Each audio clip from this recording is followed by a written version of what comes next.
हर हर महादेव।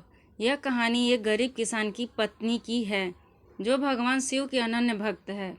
वह अपनी बेटी के साथ एक छोटे से गांव में रहती है और शिव जी का मंदिर गांव के बाहर है।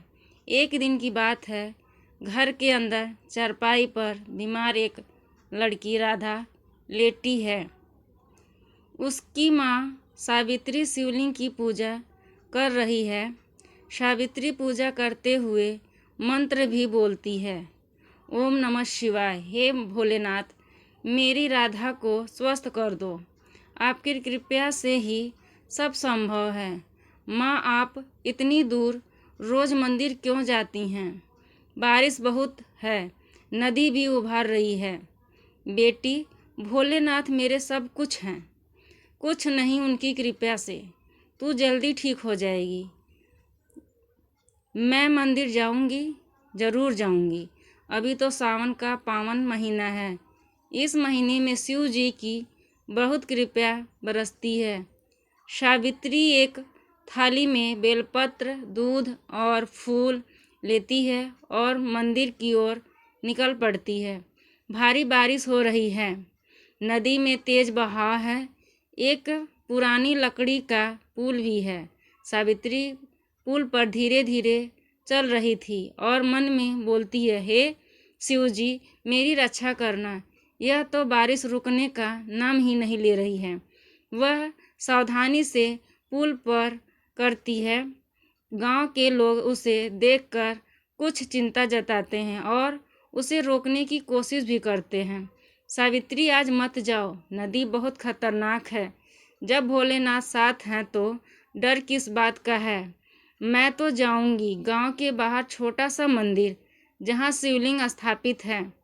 सावित्री पूजा करती है, शिवलिंग पर पत्र चढ़ाते हुए बोलती है, हे भोलेनाथ, मेरी राधा को ठीक कर दो। मैं आपकी भक्ति हूँ, मेरी पुकार सुन लो। वह आंखें बंद करके प्रार्थना करती है। मंदिर का पुजारी देखकर उसे बहुत खुश होता है और बोलता है, सावित्री, तुम्हारी भक्ति सच्ची है। भगवान शिव तुम्हारी प्रार्थना जरूर सुनेंगे। पंडित जी, मेरी बेटी ही मेरा सब कुछ है। शिव जी ही उसकी रक्षा करेंगे। सावित्री मंदिर से लौट रही थी। बारिश और तेज हो गई। नदी का बहाव गिर रहा था। वह पुल पर कदम रखती है तो अचानक एक जोरदार आवाज़ होती है और पुल टूट जाता है। सावित्री का पैर स्लिप हो जाता है और नदी के तेज बहाव में वह बह जाती है। राधा नदी के किनारे से जोर से चिल्लाते हुए बोलती है, माँ नहीं, हे शिव जी, मेरी माँ को बचा लो। शिव शंकर, मेरी पुकार सुन लो। राधा की आंखों में आंसू है। वह हाथ जोड़कर शिव से प्रार्थना करती है। गांव वाले लोग इकट्ठा हो जाते हैं, लेकिन कोई मदद नहीं कर पाता। आकाश में बादल गरज रहे हैं। अचानक एक विशाल तेजस्वी छाया प्रकट होती है जो शिव की होती है। शिव जी का विशाल रूप नदी के ऊपर दिखाई देता है, जो उनके हाथ में एक त्रिशूल और डमरू है और एक नाव चमत्कारी भाव से प्रकट होती है और शिव जी स्वयं उसे नाव को चलाते हैं। सावित्री, मेरी भक्त, डर मत, मैं तेरी रक्षा के लिए आया हूँ। शिव जी नाव सावित्री को ले जाते हैं और उसे बचा लेते हैं। गांव के लोग और राधा यह चमत्कार देखकर हैरान हो जाते हैं।